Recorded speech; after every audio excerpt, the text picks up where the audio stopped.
I think having a solid morning routine, doing devotionals, being a part of Bible study, being really focused on putting myself in growth opportunities. Yeah. And so I'm like constantly growing. I think of all the seminars and things that I've done, like all these different things, or hiring a business mentor, joining a mastermind.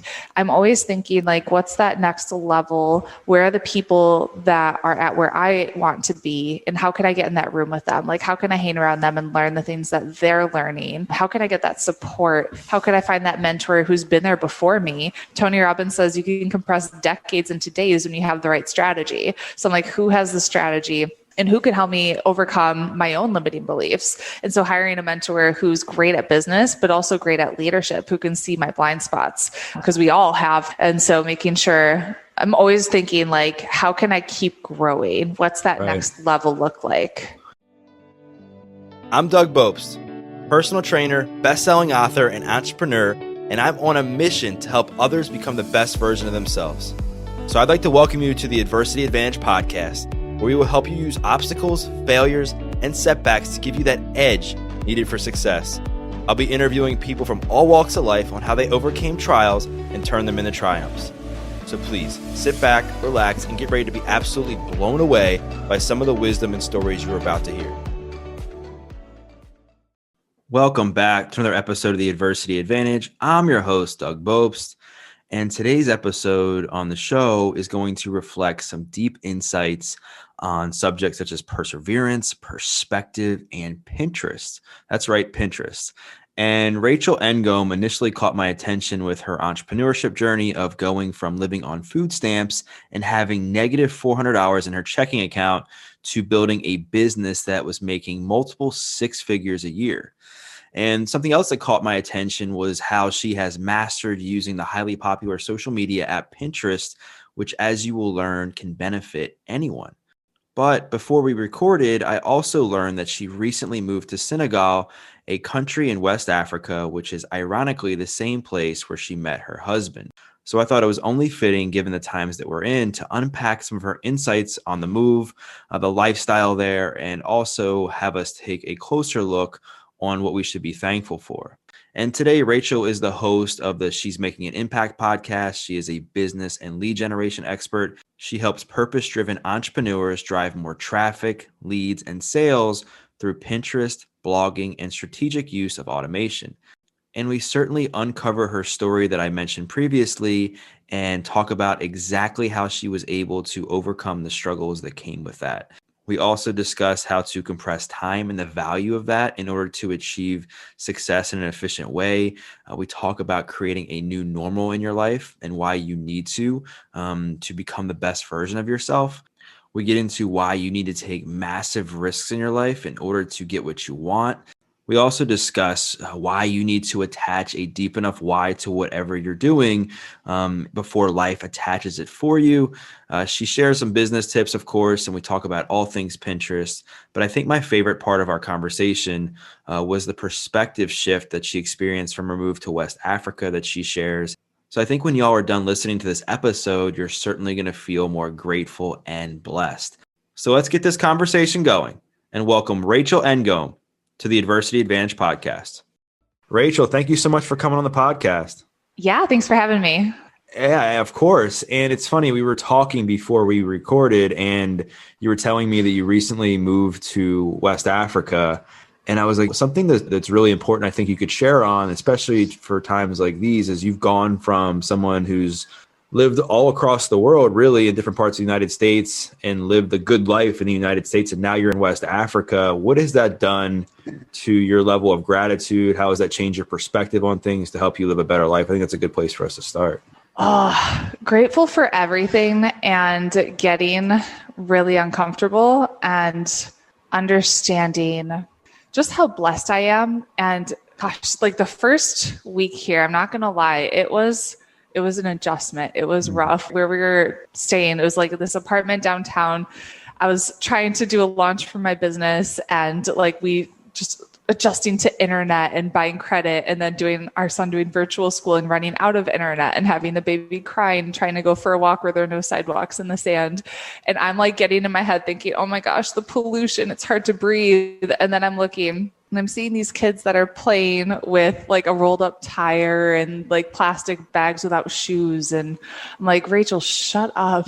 You're fine. Like these are like tiny little details that are so insignificant. Like seeing a kid, my son's age, my son's 7, he's literally without shoes digging in the sewer for something. And I'm like, all right, like what can I do here? How can I contribute? What can I learn? How can I grow? And that's what it's been the past month. It's been a month and a day since we got here, and it's been a lot of growth. That's incredible. And I think you gain a lot of perspective, gratitude, humility when you position yourself or you move into a place that's scary, that's challenging, that you're not used to. I mean, you're in a third world country, right? And yeah. I can only imagine the adjustments that had to be made. Maybe when you first get there, you're like, man, I miss this about Orlando, or I miss this about this part of the United States, or I wish we had this, or I wish we had that. And then I'm sure there's probably a light bulb that goes off. It's like, you know what? Like, I think what's really important right now is to be thankful that we can live a good life here. We don't have to starve, or we don't have to travel to get water, or we don't have to do all these things that a lot of people maybe in that country or in that continent, so to speak, have to do. So what are some of the big adjustments that you've had to make personally for this? Like what has been the hardest thing about the transition for you? Ooh, the hardest thing. It was not having the ability to walk the baby in the stroller and like go for walks where we were living in an apartment, because there are no sidewalks, and it was like dodging cars and taxis and lots of people, and just walking with the baby in the carrier trying to get a little exercise. And trying to make that adjustment was rough. But so one of the things, funny story, when we were in Orlando, we had like an ant infestation, which happens in Florida. It was like ants everywhere. And I was getting so frustrated. They kept coming back and I was like crying. I was so upset. I was like, they keep coming. And here there are ants like all over the place in the kitchen. And I caught myself just being like killing one with my finger and being like, all right, that's fine. Like no big deal. Just like the little things get put in perspective of like, is this really a big deal? No. Like doesn't matter. Yeah, I know, right? It's like definitely changes your perception of things, right?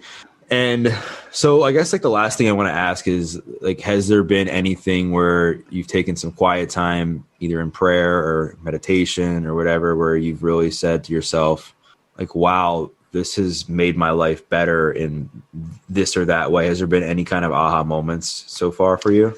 I think the first week when it was really rough with like internet pollution, noise, all the things, like it's like Africa is just an overwhelming of all the sensations of everything coming at you at once.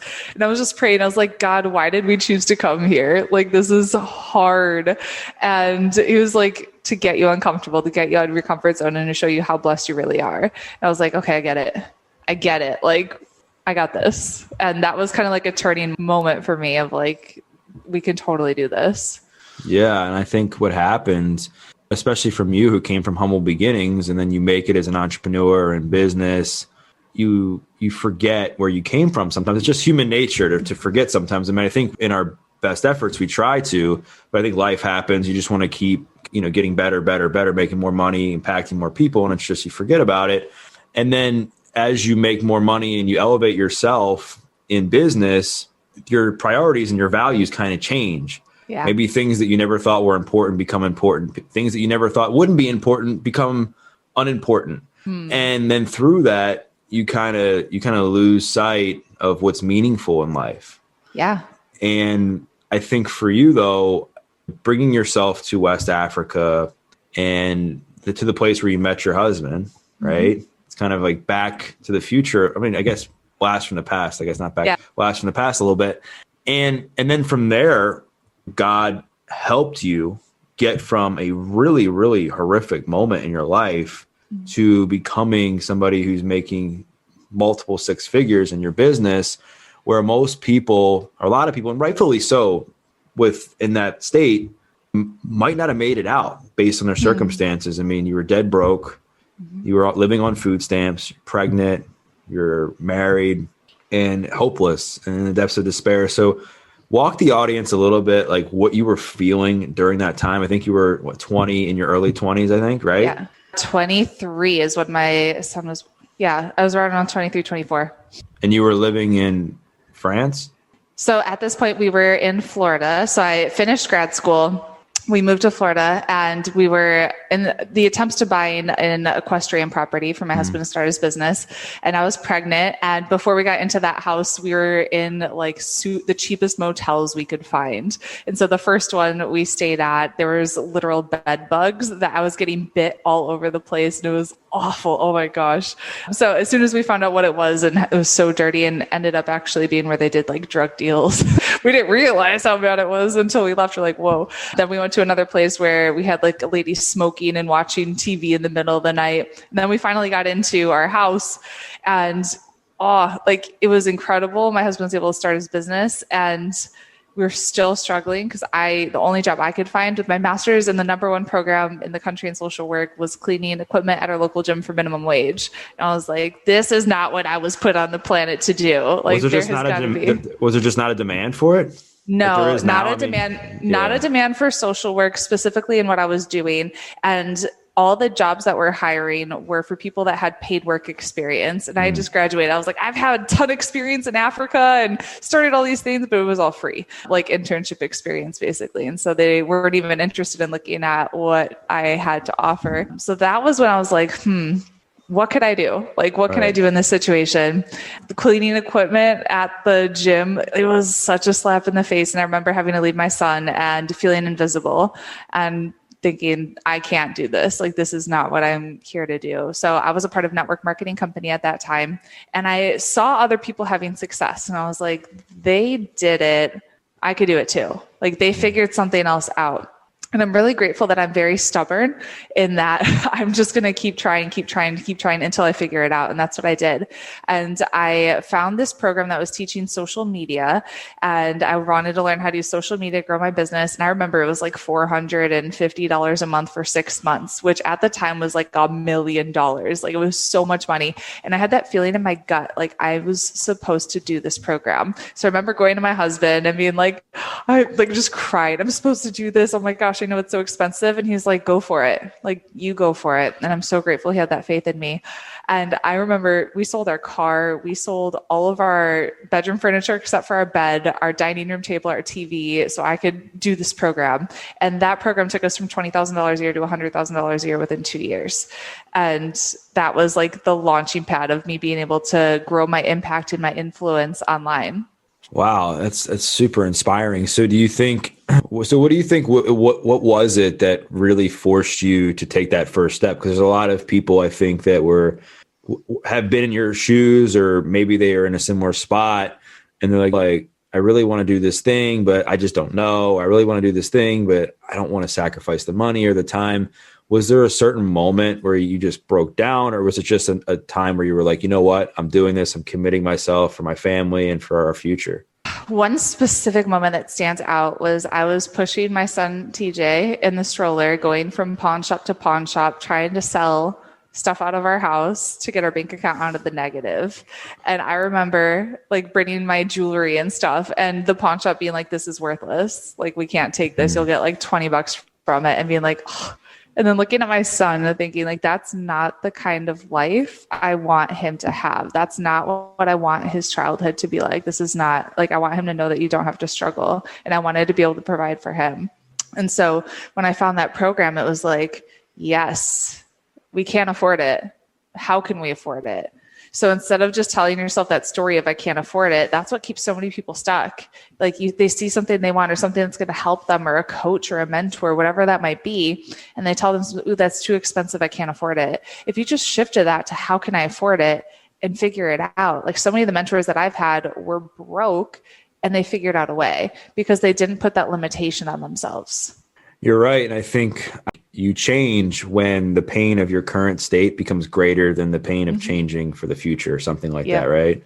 Yeah. And sometimes we wait for that moment, like you have when you're pushing that stroller going from pawn shop to pawn shop, being like, man, like, I know it's going to be really hard to take that first step and start a business or get a new job or get into network marketing or whatever the case was. That's going to be really, really challenging.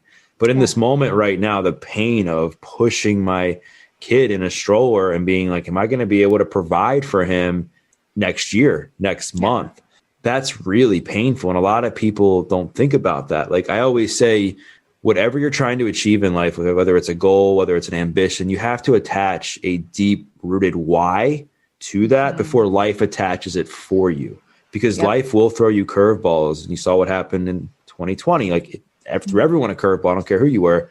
And it attached a why for a lot of people to have to change what they were doing, right? Whether that was right or wrong. So I think it's really admirable, like what you did. So I think one of the things I wanted to ask you too, among that is, what were some things that helped you manage the adversity and the storm of going from somebody who had next to nothing, and you're building this business, you're learning new things, you're hiring coaches? Like, what kept you grounded during the process? Because as we know, like being an entrepreneur, doing anything different, it can be really stormy. It can be very challenging. There's a lot of ups and downs. And I think what breaks people is they don't manage their own mental and emotional health, spiritual health too. And it prevents them from actually moving forward in a productive way. So what were some of the things that helped you? Over the past decade of entrepreneurship, I think having a solid morning routine, doing devotionals, being a part of Bible study, being really focused on putting myself in growth opportunities. Yeah. And so I'm like constantly growing. So I've gone, like, I think of all the seminars and things that I've done. Like over the past year, I did a 4.5-month leadership training program. It was like a container that I was in of like super in-depth leadership training. Before that, I went to Tony Robbins' Business Mastery and Date with Destiny and like all these different things, or hiring a business mentor, joining a mastermind. I'm always thinking like, what's that next level?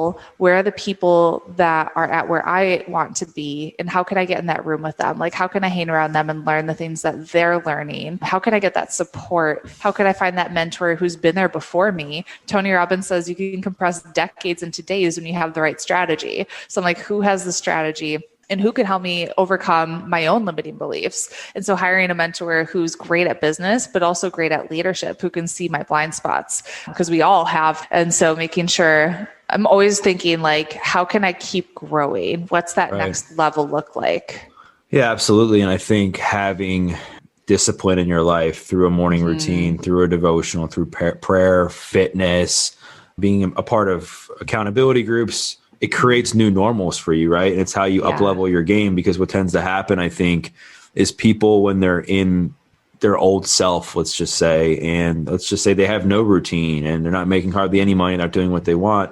Like, that's their normal. So the minute that they want to make a change, they now have to create new habits and behaviors that support that. And it takes time. So when you start to say, okay, I'm going to commit to doing these little things every single day and stack some wins, it creates a new normal. So if you implement, like for you, devotional, prayer, accountability groups, masterminds, coaches, whatever you did for 3 weeks, 4 weeks, like 2 months, whatever, now you have a new normal. Now it's like second nature. Now you've created some stability in your life so that you can weather the storms, that you have a foundation to build off of when things don't go your way. And I think a lot of people make that mistake. A lot of people will try to go from 0 to 50 or 0 to 100 or whatever without like breaking it down on how they're going to get there. What do they need to do on a daily basis? How can they take care of themselves for when things get hard? And they end up falling flat on their face. And you're right. Like, when you have the right coach, when you have the right mentor, you can compress time like crazy. Using Tony Robbins as an example, right? Going to one of his events where, I don't know how long he's been doing it, but let's just say conservatively 25 years. Something. Right. I know I was just trying to think about how old he was. 'Cause I know when he started. He's in his 60s. Yeah. Right. Yeah. Then I'm like, he's been doing it forever. Yeah. And if he can teach that long of experience and wisdom in 5, 6, 7 days for you, it's priceless in itself. For sure. Taking out the price tag of whatever the event costs. And that's just one example of many. I mean, whatever you're trying to do, right? Yep. And I think one of the things that I think people will get a lot out of during this is you hit a roadblock in your business where social media you just weren't able to get the same results through social media and marketing that you were when you started, because of the changes in how the companies had the algorithms and who was seeing stuff, and you pivoted into Pinterest, right? And blogging. Yeah. So how quick did you make that decision? Because a lot of people, when stuff like this happens, they ponder and ponder and ponder, and they wait until it's too late, until everyone's like already jumped on that other ship, or that their business has suffered enough where it's just not feasible for them to continue what they're doing. We will get you back to this episode of the Adversity Advantage in just 1 second, but first, I want to let you know this podcast is brought to you by Athletic Greens. If you're anything like me, you have a lot going on, and it can be challenging at times to maintain effective nutritional habits and give your body the nutrients it needs to thrive. This is where Athletic Greens really helps me. Their all-in-one superfood powder is nutrient-packed and is included in my daily smoothie without fail, or serves as a quick pick-me-up in between appointments and interviews. Personally, I have noticed that it helps with my digestion, energy, and immune system. One tasty scoop of Athletic Greens contains 75 vitamins, minerals, and whole food sourced ingredients, including a multivitamin, multi-mineral, probiotic, green superfood blend, and more. Plus, they are committed to helping people strengthen their immune systems. Athletic Greens is doubling down on supporting your immune system with everything going on in the world right now. This includes their offer for my listeners. They are offering my audience a free 1-year supply of vitamin D, which many people are deficient in, yet is crucial for immune system support. And they are also giving away 5 free travel packs with your first purchase if you visit my link today. You'll basically never have to buy vitamin D again. Simply visit athleticgreens.com/Doug and join health experts, athletes, and health-conscious go-getters around the world who make a daily commitment to their health every day. Again, simply visit athleticgreens.com/Doug and get your free year supply of vitamin D and 5 free travel packs today. Now back to the show.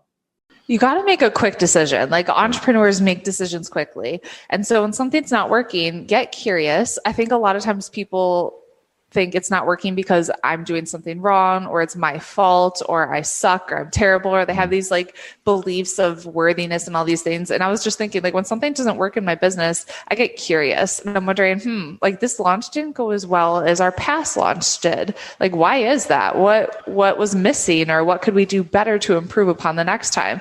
So get curious when stuff like that happens, and then just think, how can I take massive action moving forward? And so if Facebook and Instagram aren't working, what's that thing that I can take massive action on? And so at the time it was Pinterest and blogging. All right, let's take massive action on Pinterest and blogging and getting results there and generating leads with that. When my network marketing company restructured, our income was cut in half. And I'm really happy I learned this lesson back in 2015, 2016, 2017, around that time, because that's what a lot of people learned in 2020. Like, you can't be reliant on one income stream.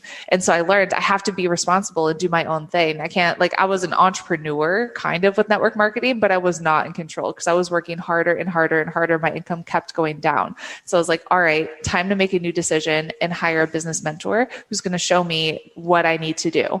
And so finding that person, making that decision, not second guessing myself, and just saying, this is the person, I have the gut feeling like we're going all in.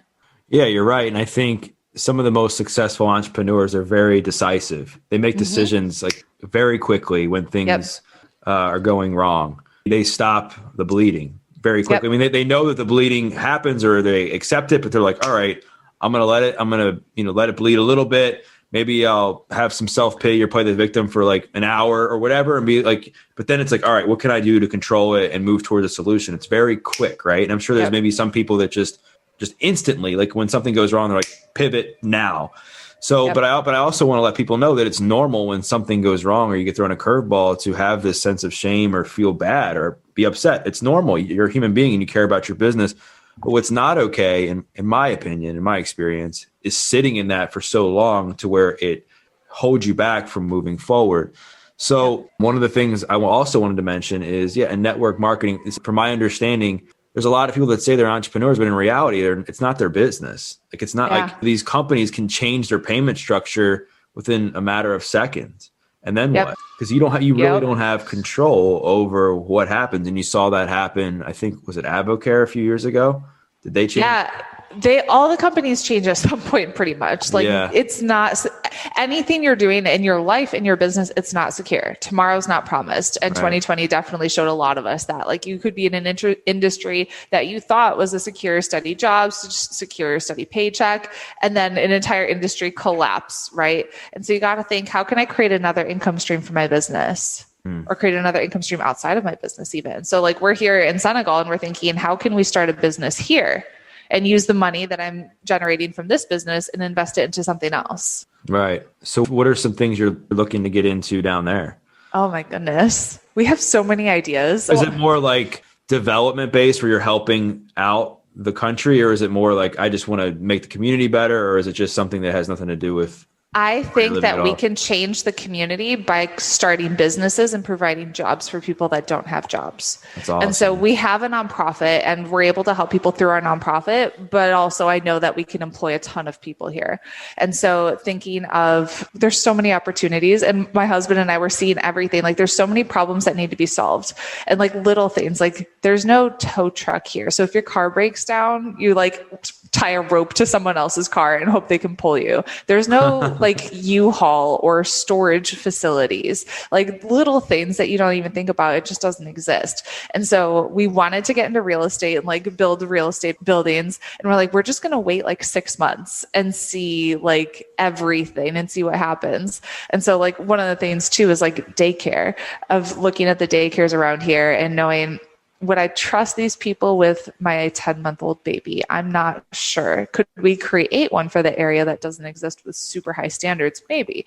So we're just looking at like, what are the problems in the area? How could we solve them? And we're being patient and giving ourselves time to like fully absorb the community, the area, and knowing what we can really do moving forward. That's awesome. I think anytime it's like purpose-driven work or trying to make a difference in the community or economic development, I think it's twofold, right? It helps the community, and then it also helps you because you're feeling fulfilled and not just successful. You feel like you're making an impact and a difference. So I know it goes back to like your mission in life. So I want to stay on this because something just came up in my mind that I wanted to ask you. Like you mentioned the thing about if your car broke down, like what you would have to do where you live compared to here. If you could give the audience, what are a few things that like what you've learned from living there, like that we take for granted over here in the United States? Oh man.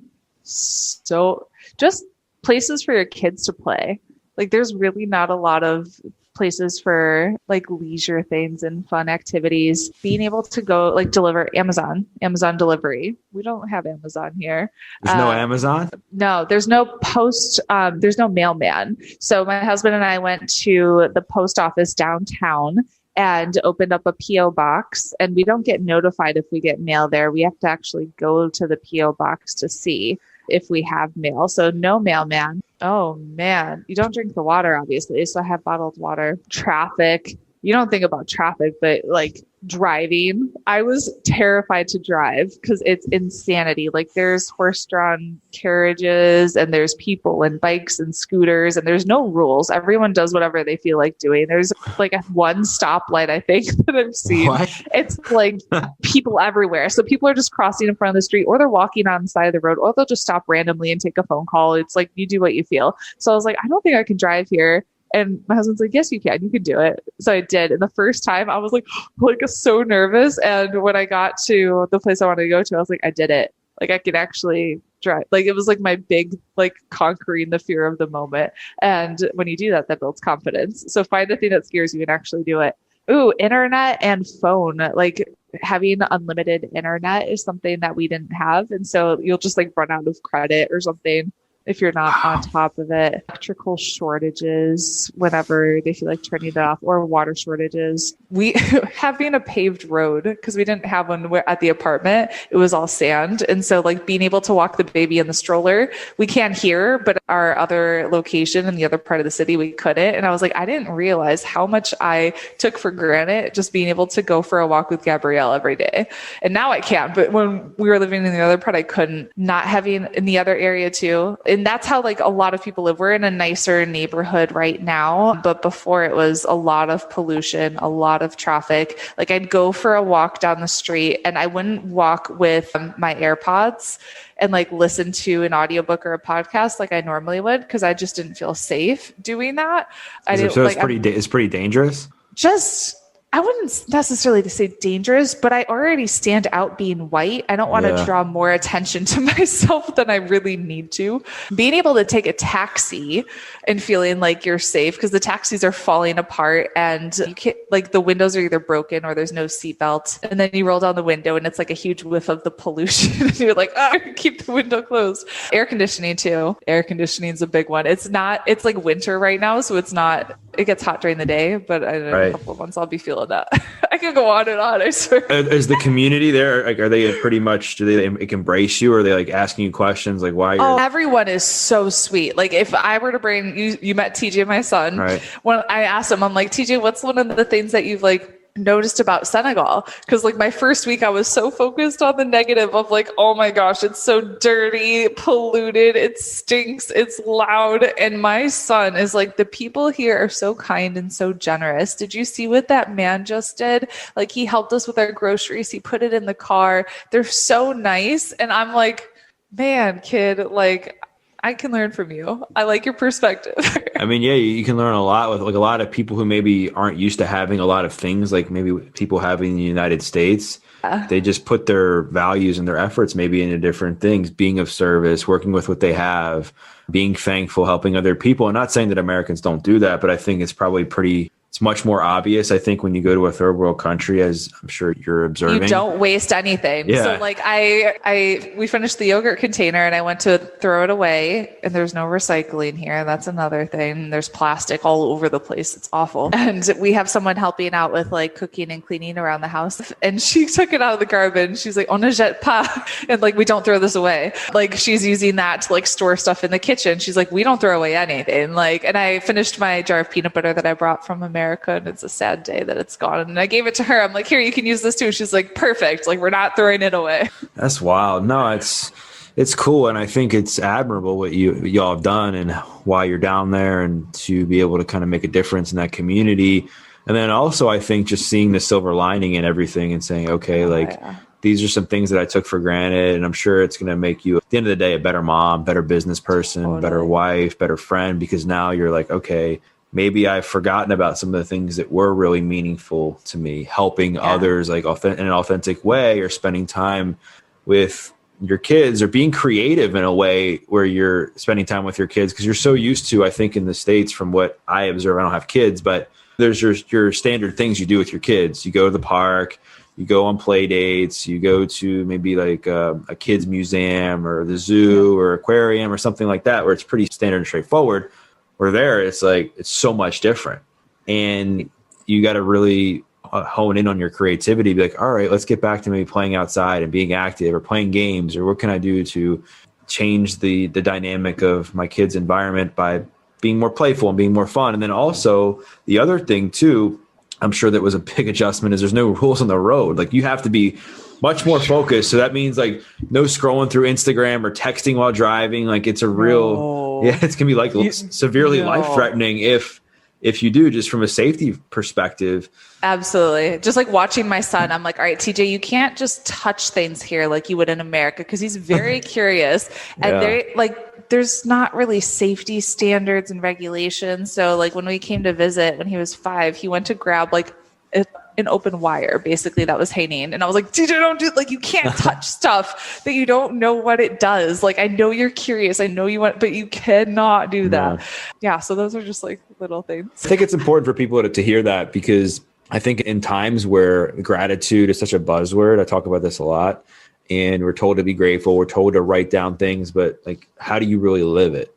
Like, how do you embrace that feeling of gratitude and honestly be thankful for things? Like I was talking to somebody last night, and I just said, hey, it's one thing to write down that you're thankful for your body. It's another thing to prove it. Like, are you exercising? How are you eating? Are you moving when you can? Are you stretching, and all the things? Like, because that's how you show yourself that you're grateful to have your body, right? It's just like, okay, I'm grateful for my spouse, but how are you treating that person? Like, are you really showing it? And I think the reason I wanted to take a deeper dive in this as the conversation pivoted that way is because this is how you're really learning to embrace gratitude. It's just by your lifestyle. And so with all that said, I want to shift into something that I think the audience is going to get a lot out of, and that's Pinterest. And social media these days, it's no secret that it gets a lot of negative press, and rightfully so for some of the reasons, right? It's easy to fall into the comparison trap. It's easy to watch somebody's posting just their highlight reels, and there's people getting in fights and in comments and stuff like that. But there's a lot of good that I think can come from social media. And your expertise is specifically, I guess, more in Pinterest, which I'm not nearly as familiar with, but I know people that I'm connected to that use it a lot. Can you maybe explain to the audience maybe some ways Pinterest can actually help them become better versions of themselves, like what type of content it provides, information they can get, stuff like that? The thing about Pinterest is it's a search engine and you can be really specific with what you want to see on the platform. So like with Facebook and Instagram, you're kind of scrolling and you're at the mercy of the logarithm of what it shows you. And with Pinterest, you can say, I want to look up gratitude quotes, inspiration, or whatever it is that you're looking to find. And that's what you'll find. So it's the thing about Pinterest I love is just it's a search engine and you typically don't see a lot of like negativity, right? There's not people that are arguing and doing things. It's mostly people that are creating content that's adding value to someone else's life. And so you're there, you're searching for something specific, you find it, and you can go check it out. And then Pinterest will recommend more of that stuff for you. And one of the things I love to do with it is create a vision board. And so find the things that inspire you, the things that you're looking to create in your life, and search for that and create a board of like the things I'm looking to create in 2021. That's awesome. And I think there's a lot of people that maybe misunderstand what Pinterest is. Because I think of Pinterest, I didn't know it was a search engine. I just thought it was a place where you can kind of see pictures and people post recipes, they post photos. But I know that you can get like different, I think, patterns on there, I think, for knitting. I think my grandmother was telling me. And obviously there's recipes, there's like home improvement stuff for people trying to figure out how they can redecorate things. So I think it's fascinating how much value it can actually bring just from one app. Where you look at Instagram and Facebook, a lot of people are posting, I don't want to say about themselves, but I don't think it's as informative maybe as Pinterest from what you're telling me, right? I think, because it's not a search engine. So Pinterest, you can actually search for different things and you can just find it based on what you search. Whereas Instagram, I know there's some keywords in Instagram, but mainly people are just searching for hashtags. They're searching for people on there versus actual like ways to improve. Yep. So say I wanted to redecorate my kitchen. Would I just go onto Pinterest and I would search kitchen design, kitchen home improvement, and then a bunch of ideas would pop up? Exactly. And then you could get even more specific with your search term of like minimalist kitchen design and think about like how you want it to look. And so you can get really creative and specific with your search terms to see what else is going to pop up. That's awesome. Yeah, I think people are going to get a lot out of that too, because there's a lot, especially now with more people working from home and people trying to downsize and be more minimalist, if you will. It's just because people, I think during the pandemic, have realized that maybe they have too many things around the house because they spent more time in the house. And they're like, wow, I didn't even know I had all these things, or I didn't know I had this still. Yeah. And then also people are looking for things to do with their time.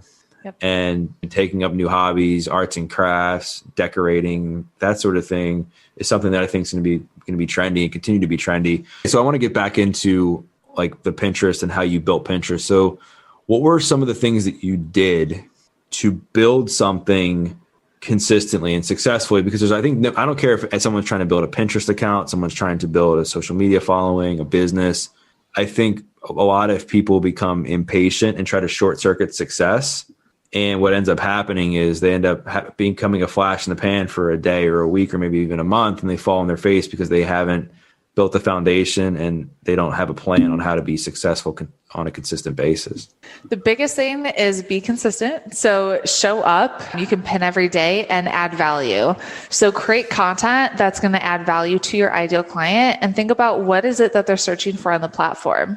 And so get inside of your head and think, all right, I teach Instagram marketing. When they're on Pinterest, you can actually go to the Pinterest search bar and start typing in Instagram marketing and see what Pinterest starts to autofill. And that's what people are actually searching for on the platform. And so I would let's actually do this right now because this is fun. This is the fun stuff. All right, go to Pinterest and then type in the search bar, Instagram, then marketing, and then it starts to autofill. So there's Instagram marketing tips, Instagram marketing strategy, Instagram marketing tips, how to grow, Instagram marketing plan. So those are all long tail keywords that you could use on the platform. So let's say I wanted to create a blog post and it's like 5 Instagram marketing tips to use in 2021. That's something my ideal client is searching for. That's a blog post that I can create to put on the platform. That's going to then, when someone's searching for it, You create a pin to go with it. They click on the pin, they land on your blog post. So you're driving traffic. And then you have some form of opt-in that you can capture that person's name and email address. So they read the post, they're like, dang, this was helpful. And then they see you have a free Instagram marketing guide that's going to show them 10 smart ways that they can grow on Instagram in 2021. They're going to say, yes, this is exactly what I want. Boom, they're on your email list. And then you really can start to nurture and develop that relationship with that person. Gosh, that's so awesome. And I think what's cool though about Pinterest too is like a lot of the memes people will post or a lot of the quotes, a lot of them come from Pinterest. That's number one. But more importantly, it can curate your content and what pins you see based on your interests, right? If I remember correctly, like you can put in, okay, I'm into health, fitness, maybe you're into cars, tattoos, whatever it is. And then in your search or in your homepage, that's what you'll be shown, where I think that's very different than Instagram and Facebook, where like Instagram and Facebook, you can like certain pages, but there's not like a search bar where you can select what you're into, and then it'll just bring up all the accounts that are relevant to that. Yep. I don't think it's as specific. Well, that's awesome. I didn't know a lot of that. So thanks for enlightening me and the audience, because there's people don't talk about Pinterest nearly as much as the other platforms. I mean, people, I think, indirectly use it because somebody will post a recipe maybe or some sort of idea for their dining room or their living room, but they won't like actually utilize the app in a way that they can actually consume content that will help them. Yeah. So I think where I want to go now as we kind of wrap this up is I want to take you back to the very beginning. And because there's a lot of people that are listening to this right now that they are your 23-year-old self. There's people that are in the depths of addiction right now. There's people that have just lost their job and have lost hope and unsure of what's going on in their life, and they're feeling lost. And I'm sure very similar to how you felt when you were 23. So if you had to go back, let's just say that with what you know now, and realistically, so to speak, you could give that 23-year-old self a blueprint on how to get better. Yeah. In a way that would allow them to get you to where you are today, what would you tell her? Ooh, I love that question. Don't be afraid to ask people for support and find a mentor, and be persistent in finding someone that'll actually help you. I think I was like too shy or self-conscious, or like I maybe would have reached out to someone once and then they didn't respond, or they would say no. And I'd be like, okay, that's enough. Like, be really persistent in going after what it is that you want, and be persistent in getting the support that you need or the mentorship that you need, because that'll get you way further, way faster than trying to figure it out on your own. Yeah, I think that's so true, because I think there's a big thing with people where they're afraid to ask for help, because I think people somehow correlate asking for help that they're weak or they have a problem or they're not good enough. When in reality, I think for me, it was not wanting to like bother somebody. They're so busy, so I don't want to bug them. Yeah, I mean, there's that too. They say, oh, they don't have the time or they're busy. I don't want to bother them. But then when you don't ask, it's always no. Like that's what I try. Yes. Like if I don't get up out of my chair and go and ask for help, I'm telling myself no already. Yeah. I'm telling myself I'm not worthy. I'm telling myself that I don't believe in myself. I'm telling myself I don't deserve to get better by not asking. And I think, and then on the other side, and I was alluding to a minute ago about where people, they think there's something wrong with them or that they are weak or whatever. Like, no, like you already, if that's how you feel, nothing's going to change unless you put yourself out there and ask for help. And I think it's very admirable, and it shows that you're strong and humble and have humility. And I think the ego tries to protect us, right? The ego tries to protect our sense of self by saying like, okay, like if I ask for help, that means that I'm going to look bad. So it's protecting your image and holding you back from making that decision. And I think faith comes in and saying, you know what, like I have faith that I'm going to ask this person for help, and it can be the catalyst for a big change in my life based on getting better at being vulnerable, being humble, and knowing that I don't have everything figured out. Because I think the moment we think we know everything, we know nothing. Totally. The more I learn, the more I realize I don't know. Yeah. And I think you have to work that vulnerability and uncomfortable muscle a lot. Because in life, there's always going to be discomfort. There's always going to be challenges. And you never want to be the smartest person in the room. Nope. Your environment starts to rub off on you. So if you're around a bunch of people that are, say, playing at like C-level, then you're going to be a C-level entrepreneur, C-level person, C-level business person, because that's just your normal. But if you're around people that are really taking it to the next level and they're like A leaders and they're like A business owners, like, then you're going to become like an A person.